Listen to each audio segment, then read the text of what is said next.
বহুল আলোচিত ২১ August grenade হামলা মামলায় যাবজ্জীবন কারাদণ্ডপ্রাপ্ত তারেক রহমান ও মৃত্যুদণ্ডপ্রাপ্ত সাবেক স্বরাষ্ট্র প্রতিমন্ত্রী লুৎফুজ্জামান বাবর সহ সব আসামির খালাসের হাইকোর্টের রায় বহাল রেখেছেন আপিল বিভাগ।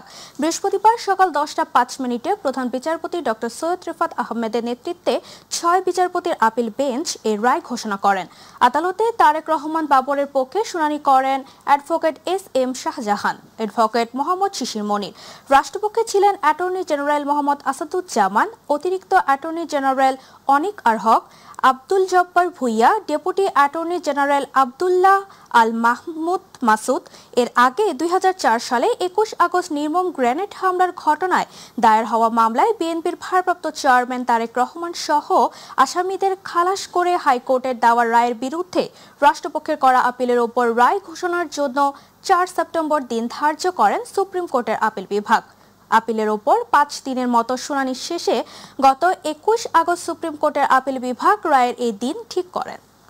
২০২৪ সালের জুলাই আগস্টের হত্যাযজ্ঞের মামলায় আসামি থেকে রাজসাক্ষী হওয়া পুলিশের সাবেক আইজিপি চৌধুরী আবদুল্লাহ আল মামুনকে আজ জেরা করবেন সাবেক প্রধানমন্ত্রী শেখ হাসিনা ও সাবেক স্বরাষ্ট্রমন্ত্রী আসাদুজ্জামান খান কামালের পক্ষে রাষ্ট্রনিযুক্ত আসামি পক্ষের আইনজীবী।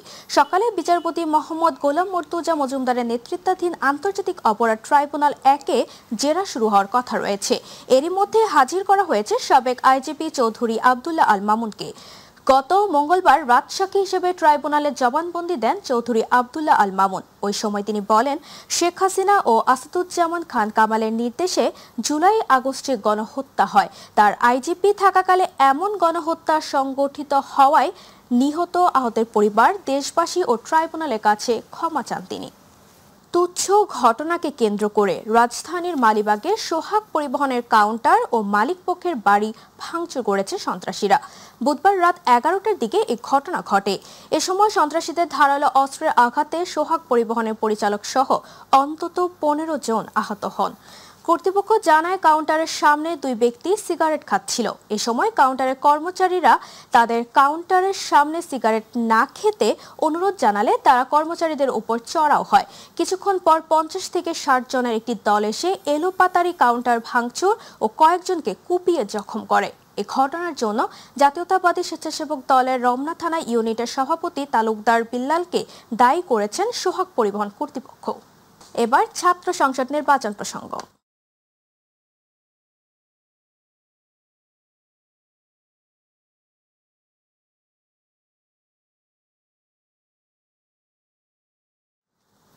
ঢাকা বিশ্ববিদ্যালয় কেন্দ্রীয় ছাত্র সংসদ ডাকসু নির্বাচনে সাইবার বুলিংয়ের বিরুদ্ধে কঠোর ব্যবস্থা নেওয়ার ঘোষণা দিয়েছে ঢাবি প্রশাসন।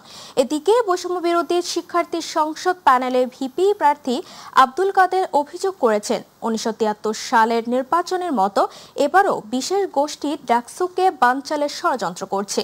অন্যদিকে নির্বাচন বানচালের জন্য যে নীল নকশা করা হয়েছিল, উচ্চ আদালতের রায়ের মাধ্যমে তা সফল হয়নি বলে দাবি করেছেন শিবির সমর্থিত জিএস প্রার্থী এস.এম. ফরহাদ।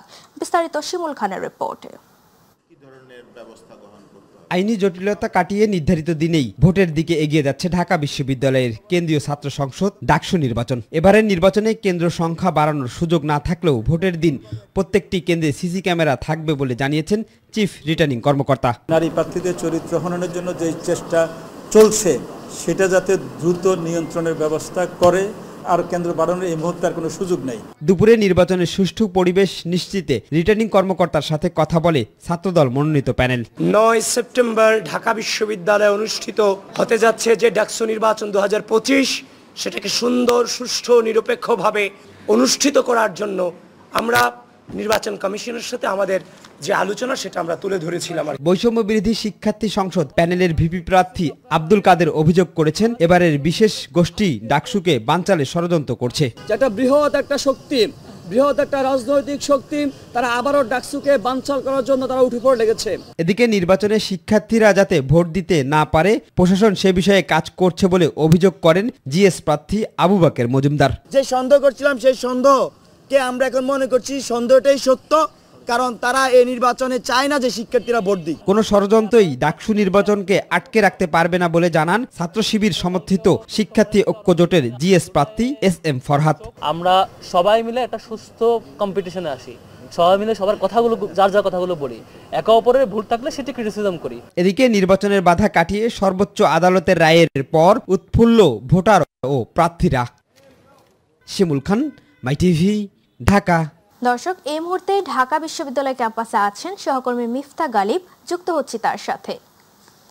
গালিব, ডাকসু নির্বাচনের প্রচারণা উৎসব কেমন দেখছেন আমাদের জানাবেন। ধন্যবাদ তাবাসসুম। আমরা আছি ঢাকা বিশ্ববিদ্যালয় কেন্দ্রীয় ছাত্র সংসদ ডাকসু ভবনের ঠিক সামনে। আগামী 9 সেপ্টেম্বরকে ঘিরে ঢাকা বিশ্ববিদ্যালয় কেন্দ্রীয় ছাত্র সংসদ ডাকসুকে নিয়ে আসলে ক্যাম্পাসে এক ধরনের উৎসবমুখর পরিবেশ সৃষ্টি হয়েছে। তো আমরা সকাল থেকে আসলে ক্যাম্পাসে এসে যা দেখেছি যে ক্যাম্পাসে মোটামুটি সবাই যার যার প্রচারণা নিয়ে এখনো প্রস্তুতি নিয়েছে, যদিও এখনো কাউকে প্রচারণা করতে দেখা যায়নি। যেটা লক্ষণীয় সেটা হচ্ছে যে BM ফাহমিদা আলম নামে এক শিক্ষার্থী করা রিটে ডাকসু স্থগিত হয়ে যায়, সেটি আবার গতকালই আবার সেই স্থগিতাদেশ প্রত্যাহার করে হাইকোর্ট। তার মানে হচ্ছে যে আগামী 9 সেপ্টেম্বর ঘিরে ঢাকা ইউনিভার্সিটি কেন্দ্রীয় ছাত্র সংসদ ডাকসু নিয়ে আর কোনো আইনি জটিলতা থাকছে না। আর এছাড়া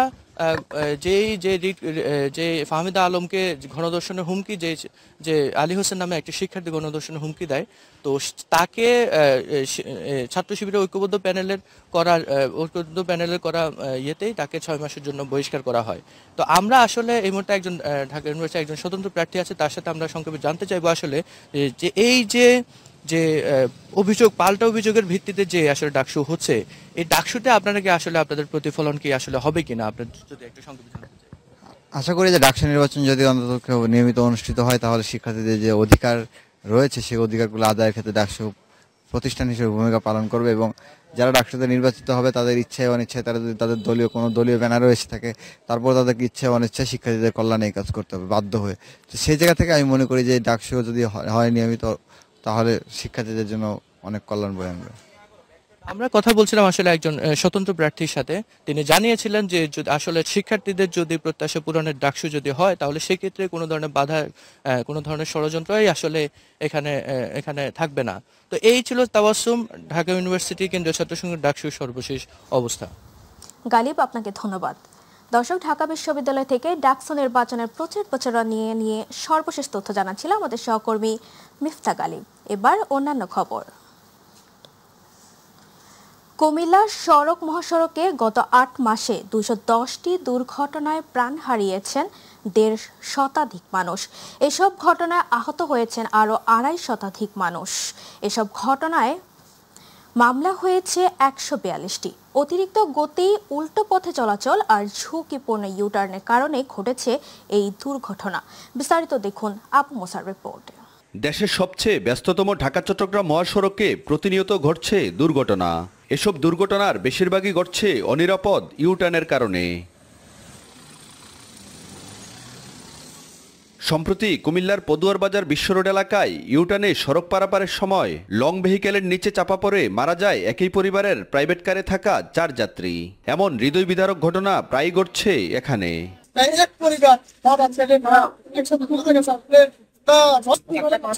একটা গাড়ি যেতে চাইলে আরেকটা গাড়ি আটকে থাকে, দাঁড়ায় থাকে অনেকক্ষণ। ওই টানগুলা দিতে গেলে অ্যাক্সিডেন্ট হয়। মহাসড়কের কুমিল্লা অংশে 37টি ইউটার্নের মধ্যে অন্তত 10টি ইউটার্ন রয়েছে বেশ ঝুঁকিপূর্ণ। এসব ইউটার্নে প্রতিনিয়ত ঘটছে ছোট বড় দুর্ঘটনা। সাধারণ মানুষ বলছে মহাসড়কে দুর্ঘটনা প্রতিরোধে পরিকল্পিত ইউটার্ন নির্মাণ এখন সময়ের দাবি। আমি নিজেই একবার একটা অ্যাক্সিডেন্টের মধ্যে পড়ছিলাম এই ইউটার্নের মধ্যে। আর রাত্রিবেলা তো এই ইউটার্নগুলার যে একটা মরণ ফাঁদ। আমরা চাই যে ইউটার্নগুলি আছে বাংলাদেশে বর্তমানে, সেগুলি যেন বহির্বিশ্বে অথবা পৃথিবীতে অন্যান্য দেশে যেভাবে আসলে ইউটার্নগুলি হয় ওই নিয়ম মাফিক যেন হয়। সুরক্ষিত ইউটার্ন কিংবা ইউলুপ নির্মাণ সরকারের পরিকল্পনায় থাকলেও অনেক সময় জমি অধিগ্রহণ সহ নানান জটিলতায় বাধাগ্রস্ত হচ্ছে। তবে ইউটার্নগুলোকে আরো নিরাপদ করতে সড়ক বিভাগ কাজ করছে বলে জানিয়েছেন এই কর্মকর্তা।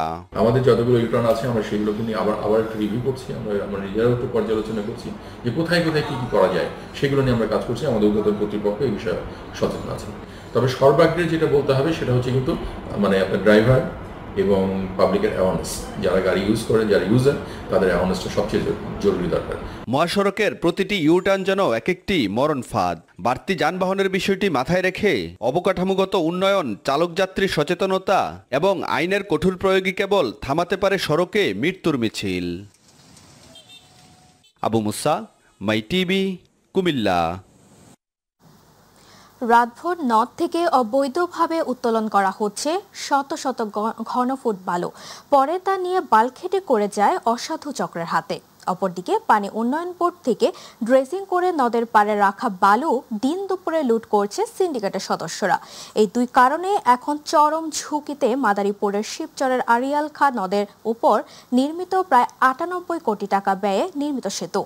এখনই ব্যবস্থা না নিলে যে কোনো সময় দুর্ঘটনার শঙ্কা স্থানীয়দের। যদিও কার্যকর পদক্ষেপ গ্রহণের আশ্বাস দিয়েছে সংশ্লিষ্টরা। প্রতিনিধি মোহাম্মদ মাসুদুর রহমান সর্দারের তথ্য ছবিতে আতিকুর রহমান তিতাসের রিপোর্ট। মাদারীপুরের শিবচরের নয়াবাজার এলাকায় 2023 সালের নভেম্বরে 97 কোটি 50 লাখ টাকা ব্যয়ে 550 মিটার দৈর্ঘ্যের সেতু নির্মাণ করে এলজিইডি। এর ফলে সরাসরি উপজেলার সাথে দত্তপাড়া, শিরুয়াইল, নীলথি ইউনিয়নের বাসিন্দারা যাতায়াত শুরু করেন। সড়কে পথ কমে যায় 12 কিলোমিটার।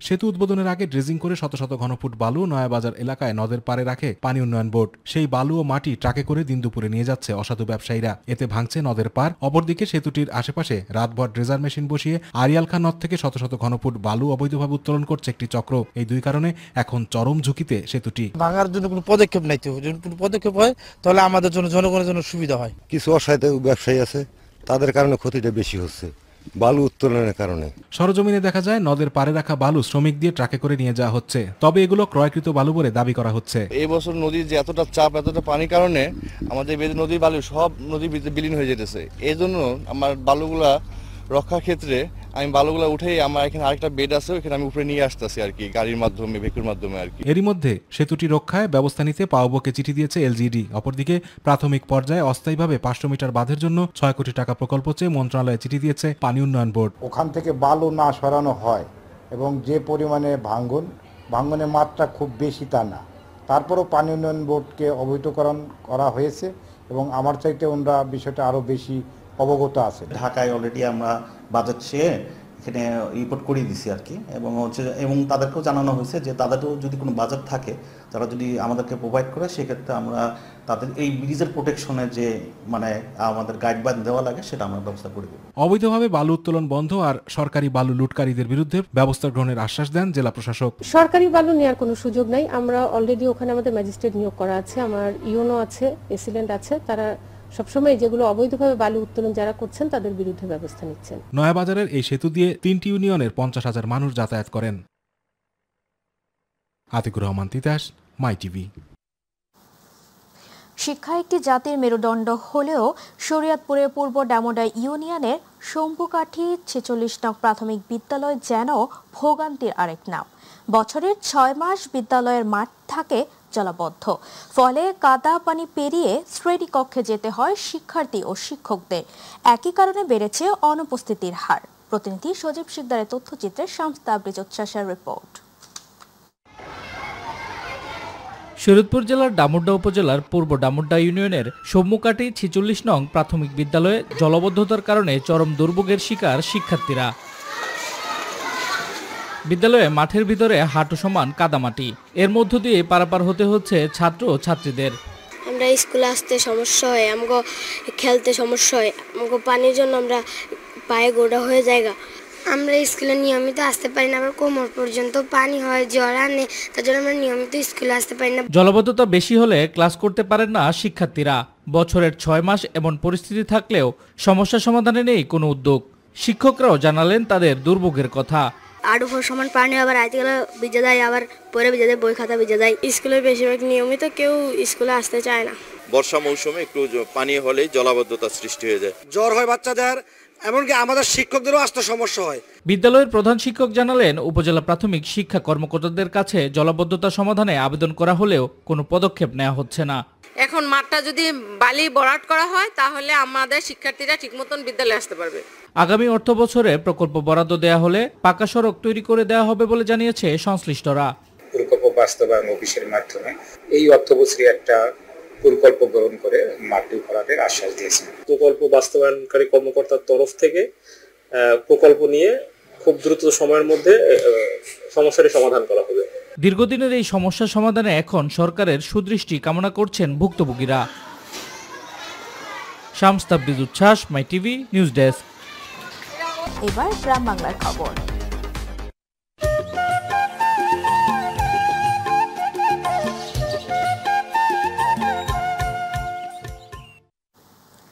ঝিনাইদহের কোটচাঁদপুরে বিদ্যুৎস্পৃষ্টে হালের গরুসহ এক কৃষকের মৃত্যু হয়েছে, আহত হয়েছে আরও একজন। সকালে উপজেলার তালসার গ্রামে এই ঘটনা ঘটে। পুলিশ ও স্থানীয়রা জানায়, গ্রামের আজিজুল হক নামের এক কৃষক তার ড্রাগন ক্ষেত রক্ষায় জমির চারপাশে তার দিয়ে বিদ্যুতের সংযোগ দিয়ে রাখে।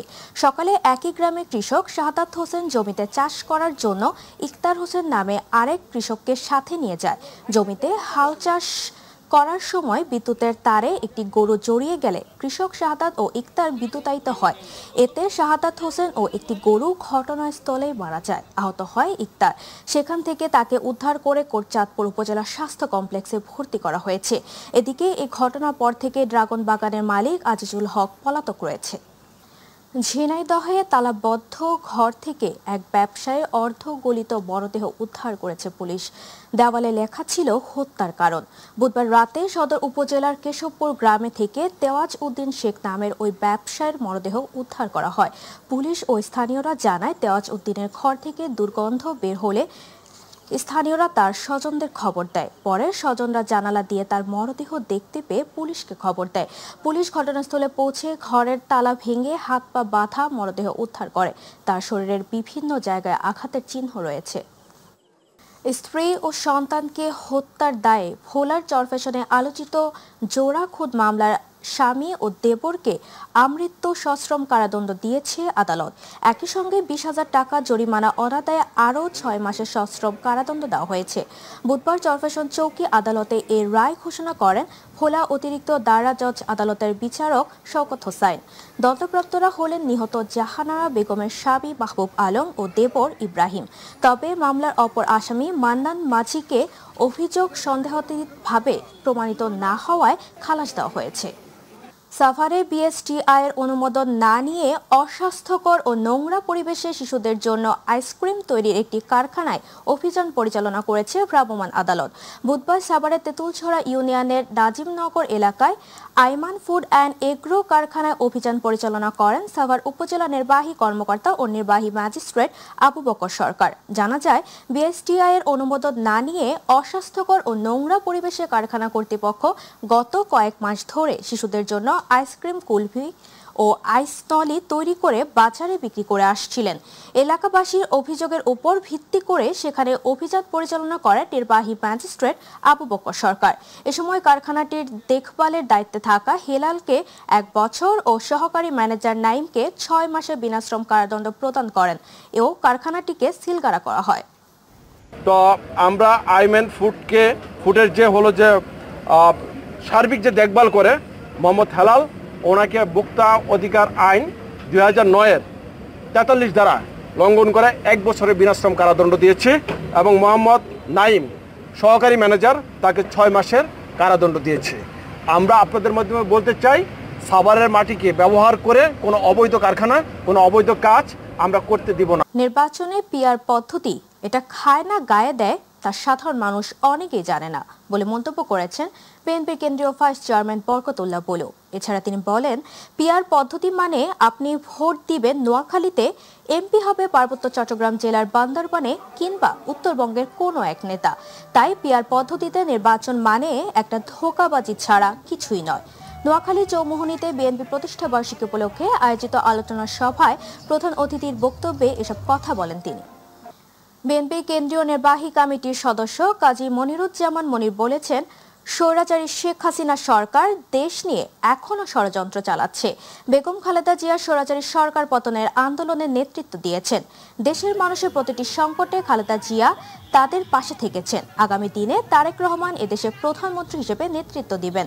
বিএনপির ৪৭তম প্রতিষ্ঠা বার্ষিকী উপলক্ষে রূপগঞ্জ উপজেলার ফুলতা এলাকায় বর্ণাঢ্য র্যালি ও আলোচনা সভায় প্রধান অতিথির বক্তব্যে তিনি এসব কথা বলেন। বরগুনার তালতলীতে বিএনপির ৪৭তম প্রতিষ্ঠা বার্ষিকী উপলক্ষে আলোচনা সভা ও র্যালি হয়েছে। শুরুতে র্যালিটি তালতলী বাজারের প্রধান সড়ক প্রদক্ষিণ শেষে উপজেলা ভূমি অফিসের পূর্ব পাশে আলোচনা সভা অনুষ্ঠিত হয়। এতে সভাপতিত্ব করেন উপজেলা বিএনপির যুগ্ম আহ্বায়ক মিয়া শামীম আহসান।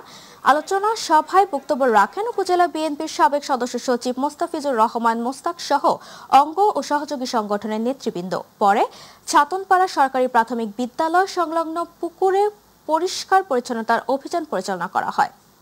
বিএনপির ৪৭তম জন্মবার্ষিকী উপলক্ষে ঢাকার কেরানীগঞ্জে বর্ণাঢ্য র্যালি হয়েছে। বুধবার উপজেলার বামনসুর মাঠ থেকে একটি বিশাল মিছিল বের হয়ে খোলামোড়া জিয়ানগর হয়ে কালিন্দী নকরজবাগ মাঠে গিয়ে শেষ হয়। মিছিলে নেতৃত্ব দেন ঢাকা জেলা বিএনপির সাংগঠনিক সম্পাদক ব্যারিস্টার ইরফান ইবনে আমানৌমি। এ সময় কেরানীগঞ্জ মডেল উপজেলা বিএনপির ভারপ্রাপ্ত সভাপতি শামীম হাসান, সাধারণ সম্পাদক হাসমতুল্লাহ নবী, যুবদলের আহ্বায়ক আসাদুজ্জামান রিপন সহ আরও অনেকে উপস্থিত ছিলেন। বরিশালের বাকেরগঞ্জে বিএনপির ৪৭তম প্রতিষ্ঠা বার্ষিকী উপলক্ষে আলোচনা সভা ও র্যালি হয়েছে। সাবেক সংসদ সদস্য আবুল হোসেন খানের সভাপতিত্বে সভায় প্রধান অতিথি ছিলেন সহ সাংগঠনিক সম্পাদক বরিশাল বিভাগ আকন কুদ্দুসুর রহমান। বিশেষ অতিথি ছিলেন বরিশাল জেলা দক্ষিণ বিএনপির সদস্য সচিব আবুল কালাম শাহিন সহ স্থানীয় নেতৃবৃন্দ উপস্থিত ছিলেন। সভা শেষে বাকেরগঞ্জ সরকারি কলেজের সামনে একটি র্যালি শুরু হয়ে পৌর শহরে প্রধান সড়ক প্রদক্ষিণ করে। বিএনপির ৪৭তম প্রতিষ্ঠা বার্ষিকী উপলক্ষে ঝালকাঠির নলছিটিতে র্যালি ও আলোচনা সভা হয়েছে। গতকাল প্রতিষ্ঠা বার্ষিকী উপলক্ষে আয়োজিত র্যালিটি পৌরসভার প্রধান সড়ক প্রদক্ষিণ করে পৌর ভবনের সামনে এসে আলোচনা সভায় অনুষ্ঠিত হয়। উপজেলা বিএনপির আয়োজনে নলছিটি উপজেলা বিএনপির সভাপতি আনিসুর রহমান হেলাল খানের সভাপতিত্বে অনুষ্ঠানের প্রধান অতিথি ছিলেন ঝালকাঠি জেলা বিএনপির সদস্য সচিব শাহাদাত হোসেন। এ সময় উপজেলা বিএনপির সাধারণ সম্পাদক সেলিম গাজী, পৌর বিএনপির সভাপতি মুজিবুর রহমান সহ আরও অনেকে উপস্থিত ছিলেন। কুড়িগ্রামে ভুরঙ্গামারীতে নানা আয়োজনের মধ্য দিয়ে বিএনপির ৪৭তম প্রতিষ্ঠা বার্ষিকী পালিত হয়েছে। এ উপলক্ষে এক বর্ণাঢ্য আনন্দ র্যালি বের হয়ে শহরের প্রধান সড়কগুলো প্রদক্ষিণ শেষে পুনরায় বিদ্যালয় মাঠে এসে আলোচনা সভায় মিলিত হয়। আলোচনা সভায় সভাপতিত্ব করেন উপজেলা বিএনপির আহ্বায়ক কাজী আলাউদ্দিন মণ্ডল। প্রধান অতিথি হিসেবে বক্তব্য রাখেন কুড়িগ্রাম জেলা বিএনপির আহ্বায়ক কমিটির সদস্য ডাক্তার ইউনুস। বিশেষ অতিথি হিসেবে বক্তব্য দেন জেলা বিএনপি নেতৃবৃন্দ আশরাফ জুয়েল ও মুসলিম দুলাল মোল্লা। টাঙ্গাইল মধুপুর বিভিন্ন কর্মসূচির মধ্য দিয়ে বিএনপির ৪৭তম প্রতিষ্ঠা বার্ষিকী পালন করা হয়েছে। বুধবার কর্নেল আজাদ সমর্থন গোষ্ঠীর উদ্যোগে একটি বর্ণাঢ্য শোভাযাত্রা বের হয়ে শহরে বিভিন্ন সড়ক প্রদক্ষিণ করে কার্যালয়ে এসে শেষ হয়। পরে সংক্ষিপ্ত আলোচনা সভা ও কেক কাটা অনুষ্ঠানের আয়োজন করা হয়। এতে প্রধান অতিথির বক্তব্য রাখেন বিএনপির নেতা অবসরপ্রাপ্ত কর্নেল আসাদুল ইসলাম আজাদ। এ সময় মধুপুর উপজেলা বিএনপির সাবেক যুগ্ম সাধারণ সম্পাদক আশরাফুল ইসলাম মাসুদ, মির্জাবাড়ি ইউনিয়নের বিএনপির সাবেক যুগ্ম সাধারণ সম্পাদক হাফিজুর রহমান সহ আরও অনেকে উপস্থিত ছিলেন। নারায়ণগঞ্জের আড়াইহাজারে বিএনপির ৪৭তম প্রতিষ্ঠা বার্ষিকী উপলক্ষে কেন্দ্রীয় মহিলা দলের সাংগঠনিক সম্পাদক পারভিন আক্তারের নেতৃত্বে আনন্দ শোভাযাত্রা হয়েছে। উপজেলার আড়াইহাজার বাজার থেকে দলের নেতাকর্মীদের নিয়ে পথসভা ও গাড়ি বহরের শোভাযাত্রাটি বের করে বিভিন্ন সড়ক প্রদক্ষিণ শেষে একই স্থানে এসে শেষ হয়। শোভাযাত্রা আগে তিনি বলেন, স্বৈরাচার হাসিনা জনগণের বিরুদ্ধে যেভাবে দাঁড়িয়েছিল তিনি কিন্তু টিকে থাকতে পারেনি। যারা দলের নাম ভাঙিয়ে সন্ত্রাস ও চাঁদাবাজি করবে তাদের পরিণতি আরও ভয়াবহ হবে বলে হুঁশিয়ারি দিয়েছে ভারপ্রাপ্ত চেয়ারম্যান তারেক রহমান। বিএনপি সাধারণ মানুষের কল্যাণের রাজনীতি করে। নাটোরের সিংড়ায় বিএনপির ৪৭তম প্রতিষ্ঠা বার্ষিকী পালিত হয়েছে। বুধবার বিএনপির আয়োজনে একটি র্যালি শহরের প্রধান সড়ক প্রদক্ষিণ করে। পরে সিংড়া কোর্ট চত্বরে সমাবেশে মিলিত হয়। উপজেলা বিএনপির আহ্বায়ক ফয়জুন্নেসা পুতুলের সভাপতিত্বে সভায় বক্তব্য রাখেন সাবেক এমপি কাজী গোলাম মোর্শেদ, জেলা বিএনপির যুগ্ম আহ্বায়ক দাউদার মাহমুদ, বিএনপির নেতা আনোয়ারুল ইসলাম আনু, ব্যারিস্টার ইউসুফ আলী, অ্যাডভোকেট শামীম হোসেন সহ আরও অনেকে। টাঙ্গাইলের কালীহাতিতে বিএনপির ৪৭তম প্রতিষ্ঠা বার্ষিকী উপলক্ষে বর্ণাঢ্য শোভাযাত্রা ও আলোচনা সভা হয়েছে। বুধবার কালীহাতি বাসস্ট্যান্ড চত্বরে আলোচনা সভা অনুষ্ঠিত হয়। এর আগে উপজেলার হামিদপুর বাসস্ট্যান্ড থেকে প্রতিষ্ঠা বার্ষিকীর একটি শোভাযাত্রা বের হয়। উপজেলা বিএনপির যুগ্ম সম্পাদক আলী আকবর জব্বারের সভাপতিত্বে বক্তব্য রাখেন বিএনপি নির্বাহী কমিটির সদস্য লুৎফুর রহমান মতিন ও কেন্দ্রীয় মুক্তিযোদ্ধা দলের সহসভাপতি ইঞ্জিনিয়ার আব্দুল হালিম মিয়া। ভোলার দৌলত খান ও বোরহান উদ্দিনের নানা কর্মসূচির মধ্য দিয়ে বিএনপির ৪৭তম প্রতিষ্ঠা বার্ষিকী পালিত হয়েছে। বুধবার দৌলত খান ও বোরহান উদ্দিনের বিএনপি দলীয় কার্যালয়ের সামনে থেকে একটি বর্ণাঢ্য র্যালি বের হয়। র্যালিতে বিভিন্ন ইউনিয়ন ও পৌরসভা থেকে বিএনপি ও অঙ্গ সংগঠনের নেতৃবৃন্দ অংশ নেন। এ সময় বোরহান উদ্দিন উপজেলা বিএনপির সদস্য সচিব কাজী আজম, যুগ্ম আহ্বায়ক সরওয়ার আলম খান, দৌলত খান উপজেলার বিএনপির সহসভাপতি নিজাম ভুঁইয়া উপস্থিত ছিলেন। ব্রাহ্মণবাড়িয়ার নাসিরনগরে বর্ণাঢ্য র্যালি ও সমাবেশের মধ্য দিয়ে বাংলাদেশ জাতীয়তাবাদী দল বিএনপির ৪৭তম প্রতিষ্ঠা বার্ষিকী পালিত হয়েছে। বুধবার উপজেলা কলেজ মোড় থেকে একটি র্যালি বের হয়ে প্রধান সড়ক প্রদক্ষিণ শেষে শহীদ মিনারের সামনে সংক্ষিপ্ত সমাবেশ অনুষ্ঠিত হয়। আয়োজিত কর্মসূচিতে প্রধান অতিথি ছিলেন উপজেলা বিএনপির সভাপতি এম এ হান্নান। এ সময় সহসভাপতি এ কে এম খালেদের সভাপতিত্বে সমাবেশে জেলা বিএনপির উপদেষ্টা ইব্রাহিম ভুঁইয়া রেনু, উপজেলা বিএনপির সহসভাপতি নজরুল ইসলাম, সহসভাপতি কাদের মিয়া, সহসভাপতি আয়ুব খান, সাবেক সদস্য সচিব আজিজুর রহমান চৌধুরী সহ নেতাকর্মীবৃন্দ উপস্থিত ছিলেন। ময়মনসিংহের গৌরীপুরে বিএনপির ৪৭তম প্রতিষ্ঠা বার্ষিকী উপলক্ষে সমাবেশ ও র্যালি হয়েছে। গৌরীপুর উপজেলা ও পৌরসভা বিএনপির উদ্যোগে উপজেলা পরিষদ পাবলিক হলে সমাবেশ শেষে বিশাল র্যালি শহর প্রদক্ষিণ করে। এতে প্রধান অতিথি ছিলেন উপজেলা বিএনপির সদস্য সচিব হাফেজ আজিজুল হক। পৌর বিএনপির আহ্বায়ক আলী আকবর আনিসের সভাপতিত্বে সমাবেশে বক্তব্য রাখেন পৌর বিএনপির সিনিয়র যুগ্ম আহ্বায়ক রমজান হোসেন খান জুয়েল, উক্ত জেলা যুব দলের সিনিয়র সহ সভাপতি মাহফুজুর রহমান, উত্তর জেলা ছাত্র দলের সভাপতি নুরুজ্জামান সোহেল সহ নেতৃবৃন্দ। দিনাজপুরে পার্বতীপুরের র্যালি ও আলোচনা সভার মধ্য দিয়ে বিএনপির ৪৭তম প্রতিষ্ঠা বার্ষিকী পালন করা হয়েছে। উপজেলা বিএনপির উদ্যোগে একটি র্যালি কেন্দ্রীয় শহীদ মিনার থেকে বের হয়ে শহরের প্রধান সড়ক প্রদক্ষিণ করে একই স্থানে এসে আলোচনা সভার মধ্য দিয়ে শেষ হয়। এ সময় উপজেলা বিএনপির সিনিয়র সহসভাপতি SZM মেনহাজুল হক, সাধারণ সম্পাদক অধ্যাপক জালাল উদ্দিন আহমেদ, সাংগঠনিক সম্পাদক অধ্যক্ষ মোখলেসুর রহমান, উপজেলা যুবদলের আহ্বায়ক আতিকুর রহমান স্বপন সহ নেতাকর্মীরা উপস্থিত ছিলেন। ভোলা ৪ আসনের সাবেক এমপি নাজিম উদ্দিন আলম বলেছেন, স্বাধীনতার চেতনাকে আওয়ামী লীগ গলা টিপে হত্যা করেছে। মানুষের ভোটের অধিকার কেড়ে নিয়ে গণতন্ত্রকেও গলা টিপে হত্যা করা হয়েছে। সামাজিক ন্যায় বিচার থেকে এ দেশের মানুষকে বঞ্চিত করা হয়েছে। আজকে স্বাধীনতার ৫৩ বছর পরেও আমাদের গণতন্ত্রের জন্য লড়াই করতে হচ্ছে। বিএনপির ৪৭তম প্রতিষ্ঠা বার্ষিকী উপলক্ষে গতকাল চরফ্যাশন উপজেলা ও পৌরসভা বিএনপির আয়োজিত র্যালি শেষে পথসভায় তিনি এসব কথা বলেন। কুষ্টিয়ার লক্ষাধিক মানুষের প্রাণের দাবি, গড়াই নদে ব্রিজ নির্মাণের জন্য ঘোড়াইঘাট পরিদর্শন করেছেন LGEDর সদর দপ্তরের প্রকল্প পরিচালক এবাদত আলী।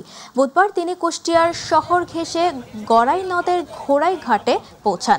এ সময় এলাকার শত শত নারী পুরুষ স্বাগতম জানিয়ে তাকে ঘিরে দ্রুত শহীদ আবরার ফাহাদ নামে ব্রিজ বাস্তবায়নের দাবি তোলেন। এ সময় LGEDর সদর দপ্তর প্রকল্প পরিচালক এবাদত আলী বলেন, ব্রিজটি নির্মাণের গুরুত্ব রয়েছে। এটি হলে এই অঞ্চলের মানুষের উন্নয়ন ঘটবে। তিনি বলেন, একটি বড় ব্রিজ নির্মাণের জন্য সমীক্ষা, পরিকল্পনা সহ যে সবটুকু সময়টুকু লাগবে তা বাইরে বেশি সময় নেওয়া হবে না। অতীত সরকারের মতো সময় ক্ষেপণ করা হবে না। যত দ্রুত সম্ভব এটা করা হবে। কুষ্টিয়ার কুমারখালীতে ২০২৫-২৬ অর্থ বছরের কৃষি প্রণোদনা কর্মসূচির আওতায় ক্ষুদ্র ও প্রান্তিক কৃষকদের মাঝে বিনামূল্যে মাসকলাই বীজ ও রাসায়নিক সার বিতরণের উদ্বোধন করা হয়েছে। বুধবার কৃষি সম্প্রসারণ অধিদপ্তরের আয়োজনে উপজেলা কৃষি অফিসের সামনে এই কার্যক্রম অনুষ্ঠিত হয়। এ সময় উপজেলা নির্বাহী কর্মকর্তা SM মিকাইল ইসলাম, উপজেলা কৃষি কর্মকর্তা রাইসুল ইসলাম, উপজেলা সহকারী কৃষি অফিসার কাউসার আলী সহ অনেকে উপস্থিত ছিলেন। চাঁদপুরে ঈদে মিলাদুন্নবী সাল্লাল্লাহু আলাইহি ওয়াসাল্লামের ১৫০০ বছর পূর্তি উপলক্ষে দাওয়াতে ইসলামী বাংলাদেশের চাঁদপুর জেলা শাখায় এর উদ্যোগে এক বর্ণাঢ্য নদীপথে জুলুস অনুষ্ঠিত হয়। বুধবার চাঁদপুর বড় স্টেশন মোলহেড লঞ্চঘাট থেকে এই জুলুসের সূচনা হয়। অনুষ্ঠানের প্রধান অতিথি ছিলেন দাওয়াতে ইসলামী চাঁদপুর জেলা শাখার দায়িত্বশীল রফিকুল ইসলাম আত্তারি। বিশেষ অতিথি হিসেবে উপস্থিত ছিলেন চাঁদপুর সদর উপজেলার শাখার দায়িত্বশীল আব্দুল মুনাফ, ফরিদগঞ্জ উপজেলা শাখার দায়িত্বশীল মাওলানা হোসেন আত্তারি এবং কোচিয়া উপজেলা শাখার দায়িত্বশীল আহসান হাবিব। প্রতি বছরের মতো এবারও কুড়িগ্রামের ধরলা শাখা নদীতে নৌকাবাজ প্রতিযোগিতা অনুষ্ঠিত হয়েছে। এবছর 27 আগস্ট শুরু হয়। মোট 12টি নৌকা প্রতিযোগিতায় অংশ নেয়। ভোগডাঙ্গা ইউনিয়নের কুরিয়ার বাজার নামক স্থানে গতকাল ফাইনাল খেলা হয়। আর তা দেখতে নদীর দুধারে মানুষের মিলন মেলা বসেছে। কেউ এসেছে নৌকা নিয়ে, আবার কেউ বা সড়ক পথে। এরকম আয়োজন বছরে একবার, তাই এই উপলক্ষে মেলাও বসে। অনুষ্ঠানের প্রধান অতিথি থেকে এ ধরনের প্রতিযোগিতা আয়োজনকে উৎসাহ দেন কুড়িগ্রাম জেলা বিএনপির সদস্য সচিব সোহেল হোসাইন কায়কোবাদ। প্রতিযোগিতা দেখতে আসা দর্শকরা যেমন খুশি, তেমনি আয়োজকরাও।